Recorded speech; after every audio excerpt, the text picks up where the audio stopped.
Fala aí, galera, salve torcida tricolor, uma ótima semana pra você, uma ótima segunda-feira pra todo mundo ligado aqui no canal do Lessa. Amanhã já tem Flusão em campo novamente, segunda rodada do Campeonato Brasileiro, agora não tem tempo pra respirar, vai ser um jogo atrás do outro, sempre jogos difíceis e importantes. Logo mais estou partindo para Salvador para essa cobertura super importante, chegando lá já na segunda para terça, né, já dia do jogo. Mas iremos trazer para vocês, no Jornada KTO 1902, todas as emoções dessa segunda rodada do Campeonato Brasileiro. O Fluminense vai buscar a primeira vitória na competição e temos novidades, inclusive, para esse jogo. Ontem eu trouxe aqui a informação de que o Manuel voltou a treinar com o grupo e está à disposição do técnico Fernando Diniz e aparentemente vai para o jogo. A tendência é de que o Manuel seja uma opção sim para o Diniz e quem sabe até como titular. Vou explicar para vocês tudo isso aqui, além de outras notícias muito importantes em relação à busca do Fluminense por um zagueiro. Vai vir agora, vai vir somente no final do ano. O que eu sei sobre isso, o que dá para acrescentar sobre isso. Teve jogador se despedindo no CT e o sorteio da Copa do Brasil finalmente definido, o sorteio da Copa do Brasil, da terceira fase da Copa do Brasil. Vou colocar aqui na tela para vocês. Matéria que está lá no GE, o sorteio vai ser às 2h30 da tarde da próxima quarta-feira, na sede da CBF na Barra da Tijuca. Lembrando, são 32 clubes envolvidos nessa terceira fase. Eles serão divididos em dois potes definidos via ranking nacional de clubes. Então o Fluminense está no pote 1, ao lado de Flamengo, Palmeiras, São Paulo, Atlético Paranaense, Atlético Mineiro, Corinthians, Grêmio, Fortaleza Internacional, Bahia, Botafogo, Bragantino, Atlético Goianiense, Ceará e Cuiabá. E no pote 2, Goiás, Vasco, Juventude, Sport, CRB, Vitória, Criciúma, Sampaio Correia, Operário, Botafogo de São Paulo, Brusque, Ipiranga, América de Natal, Amazonas, Águia de Marabá e o Souza da Paraíba. Então daqui sairá o adversário do Fluminense nesta terceira fase de Copa do Brasil e, portanto, teremos a possibilidade de um clássico contra o Vasco já nesta terceira fase. Lembrando que a partir de agora os jogos serão realizados em sistema de ida e volta. As datas reservadas pela CBF para a terceira fase da Copa do Brasil são os dias 1º e 22 de maio. Então fiquem atentos. Claro, faremos uma live super especial, uma super live para acompanhar esse sorteio da Copa do Brasil. Se eu estivesse aqui, eu vou estar em Salvador ainda, se eu estivesse aqui, certamente iria até a CBF, mas como não será possível, faremos esse sorteio para vocês à distância. Aqui também fala sobre a premiação, independentemente da divisão, os clubes passam a receber a mesma cota de participação. As 16 equipes que avançarão às oitavas de final vão receber cada uma R$3.465.000. Quem será o adversário do Fluminense nessa terceira fase? Deixa aí nos comentários. Conmebol finalmente fez mudanças na tabela, atualizações, e agora está confirmado o jogo entre Colo-Colo e Fluminense para o estádio Monumental. Havia uma dúvida ainda se a partida seria lá ou não, mas agora está confirmado, portanto, Fluminense e Colo-Colo vão se enfrentar na casa do Colo-Colo, de fato, no estádio Monumental. O jogo vai ser às 8 da noite lá no Chile, às 9 da noite, horário de Brasília. O Fluminense fechou hoje a preparação para o jogo de amanhã contra o Bahia, lá no CT Carlos Sachírio, e o time pode ter uma novidade para esse jogo, que é o retorno do Manuel. Ontem eu até falei que ele voltou a treinar com o grupo, mas ainda estava pessimista em relação à participação dele nessa partida de terça-feira, devido ao curto espaço de tempo que ele teve para, de fato, ele voltar a trabalhar com o grupo, pegar um pouco mais de ritmo, mas devido à necessidade que o Fluminense tem, esse setor que vem sendo realmente um problema neste início de ano, que é o setor defensivo, os zagueiros, o Manuel está recuperado e pode ser titular, de acordo com a informação publicada pelo amigo José Ilan, lá no canal dele, o Ilan FC. Então existe essa possibilidade. E aí o Martinelli voltaria para o meio de campo. Mas agora há pouco o GE informou que Marcelo e Felipe Melo devem ser poupados para esse jogo contra o Bahia. Então poderemos ter um time bem diferente, com o Manuel talvez começando como titular, e aí o Martinelli continuando na zaga.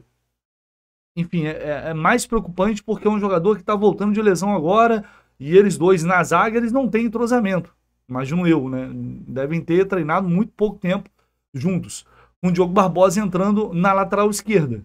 Então a gente vai ter um provável Fluminense aí com Fábio Samuel Xavier, Manuel Martinelli e Diogo Barbosa na lateral esquerda. Felipe Andrade também foi testado na zaga, é uma opção, assim como o Antônio Carlos, que parece estar no fim da fila, André Lima e Ganso, com John Arias, Marquinhos e Germancano.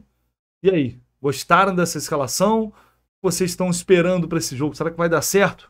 E por falar em CT Classachiri, o zagueiro David Braz se despediu hoje dos companheiros. Não é mais jogador do Fluminense, vai rescindir o contrato em breve, vai assinar essa rescisão. Talvez tenha assinado até hoje lá no CT, mas a informação foi publicada pelo Marcelo Neves lá no GE. O David Braz indo para o Goiás. Um jogador que foi importante para o Fluminense em alguns momentos, foi uma liderança relevante, que também chegou no momento de reconstrução, já numa reta final de carreira. Queria ter mais minutos em campo, até porque, enfim, o tempo dele está acabando, o tempo está passando, e daqui a pouco o David Braz naturalmente vai também encerrar a carreira. Queria jogar mais e no Goiás vai ter essa possibilidade. Então em breve teremos de fato essa rescisão publicada. David Braz agora confirmando não é mais jogador do Fluminense. Ó, corre lá na KTO se você não foi ainda, já temos as odds para o jogo de amanhã contra o Bahia. A KTO está dando um certo favoritismo aí para o Bahia. De leve, mais um favoritismo por jogar em casa, por jogar na Fonte Nova. O Fluminense vai buscar a primeira vitória já fora de casa no Brasileirão. Então tá pagando 3 na vitória do Flu. Se você está confiante que essa vitória vai vir neste jogo contra o Bahia, uma odd muito interessante. Mas eu iria nessa aqui. Ambas as equipes marcam, pagando 1,75. Acho que vai ser um jogo bem aberto. Fluminense e o Bahia são dois times que atacam muito, são dois times que se expõem. Eu estou imaginando um jogo bem aberto, assim como foi contra o Bragantino. Por isso, prevendo gol ou gols dos dois lados. Se você acha uma boa, corre lá, 1,75 na KTO, utilizando o cupom JORNADA, você tem 20% de desconto aqui no canal do Lessa. E não é só isso, né? Além de você ter a possibilidade de brincar sempre com responsabilidade, nunca apostando aquilo que você não pode apostar, sempre bom lembrar isso. Você pode, além de botar uma graninha no bolso, claro, ajudar demais aqui o canal do Lessa. É devido a essas parcerias que conseguimos fazer coberturas tão especiais fora de casa, fora do Rio de Janeiro, como será essa também em Salvador, para deixar você muito pertinho ali do Fluminense. Então, se você puder dar essa força, faz seu cadastro rapidinho na KTO e utilize o cupom JORNADA para ganhar esse bônus. Vamos lá, para a gente fechar aqui, hoje o GE publicou essa matéria aqui através do Marcelo Neves, falando sobre a busca do Fluminense por um novo zagueiro.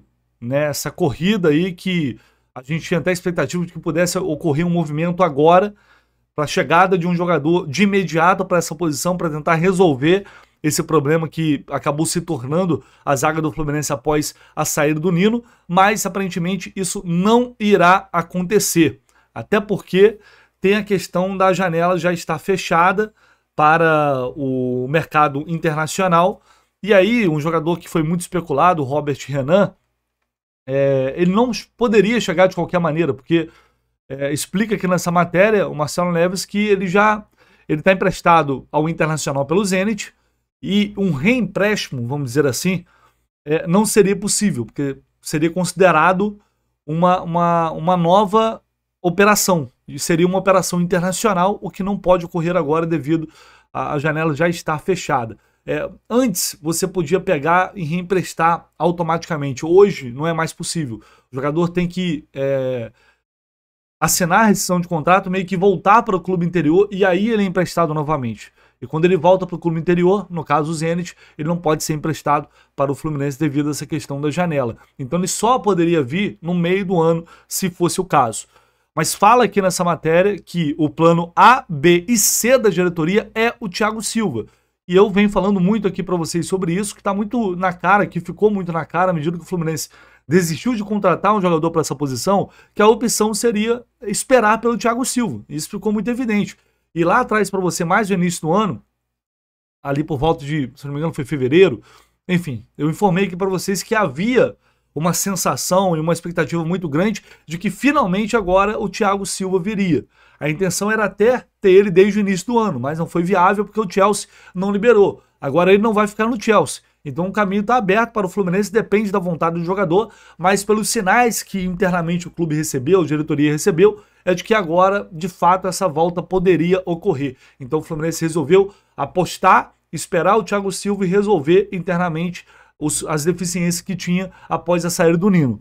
A questão é que o Manuel tá voltando de doping, a gente não sabia como, da suspensão por doping, a gente não sabia como ele iria reagir, e ele acabou tendo uma pequena lesão agora. O Marlon já vem lesionado desde o ano passado, não é novidade nenhuma. O Felipe Melo, ele é um jogador que não consegue concluir um jogo, devido também a questões físicas, normalmente ele sai no intervalo. E o Antônio Carlos é contratado para não jogar. Ele vem para ser uma espécie de substituto do David Braz, mas nem isso, porque o David Braz ainda jogava, o Antônio Carlos não joga. Então ficou uma situação extremamente difícil, o Diniz começou a improvisar jogadores ali, e a gente está vendo um time muito desequilibrado no sistema defensivo, e esse desequilíbrio acaba passando para outros setores à medida em que você tem que mexer no Martinelli, trazer o Martinelli para a zaga, e você mexe também no meio de campo com a entrada do Nimo ou de outro jogador. Então isso acabou gerando um problema muito grande, mas a princípio será assim até o meio do ano. E é preocupante porque tem toda uma fase de grupos de Libertadores até lá, tem jogos muito importantes do Campeonato Brasileiro até lá, mas a realidade de momento é essa. Aparentemente, o clube não vai buscar outro jogador neste momento. E aqui nessa matéria falo também sobre os pontos internamente que são colocados para justificar esse início complicado, a falta de pré-temporada, a sequência de jogos em meio à busca pelo recondicionamento físico e problemas com lesões que têm atacado o setor. No caso do Marlon, ele é considerado pelo Diniz como um jogador muito acima da média, mas, enfim, infelizmente as lesões minaram a situação de Marlon, mas é fato que quando ele jogou também, na maioria das vezes ele não foi bem. É bom destacar isso. E cita aqui que Vitor Cuesta, atualmente no Bahia, e Rodrigo Caio, ex-Flamengo, foram sondados. Porém, para Júlio, o entendimento é que nenhum movimento será feito de forma precipitada pela diretoria do Fluminense. Dois jogadores que chegariam aqui, o Rodrigo Caio não pela qualidade, mas se você tem uma série de problemas de lesão no elenco, jogadores sofrendo neste ano, e traz o Rodrigo Caio, que infelizmente é um jogador de qualidade, mas que não consegue ter uma sequência, porque tem uma lesão atrás da outra, seria uma loucura, né? E o Vitor Cuesta é um jogador também mais veterano, não sei se suportaria, se conseguiria ser titular do Fluminense, acho que chegaria sob desconfiança, mas enfim, jogadores sondados aí pelo Fluminense neste início de temporada para reforçar a zaga do clube. Fato é que, portanto, diante disso, seguiremos com esse cenário, quando não tiver um zagueiro, o Marlon machucado, se o Manuel não puder jogar, ou se o Manuel não estiver bem nessa próxima sequência, fatalmente teremos mais improvisos em busca de uma solução até que de fato o Thiago Silva ou outro jogador chegue ao Fluminense, beleza? É isso, galera, deixem aí sua opinião, o que vocês acham sobre tudo isso. O Fluminense teria de ir atrás de qualquer jogador agora, de qualquer jeito atrás de um jogador agora para reforçar esse sistema defensivo, ou não, dá para esperar até o meio do ano. Se inscreva aqui no canal do Léo se você não está inscrito, e ao longo do dia voltamos com muito mais informações. Um abraço!